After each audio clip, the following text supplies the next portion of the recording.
हमारा बाइक को यानी 6 साल पहले स्ट्रोक हुआ।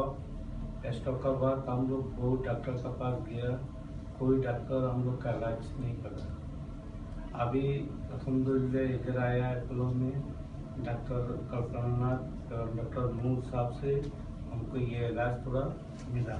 अभी थोड़ा सा फर्क पड़ा, थोड़ा कराटे, पहले कराटा बहुत करता है, अभी कराटा लो हो गया। अभी थोड़ा बात भी, पहले बात बिल्कुल नहीं कर सकता, अभी थोड़ा बात भी निकल रहा है। अभी 1-1.5 महीने से हम लोग ऑपरेशन करने के बाद थोड़ा सा रिलैक्स लग रहा है, हम लोग को आ रहा है, आराम मिल रहा है। तो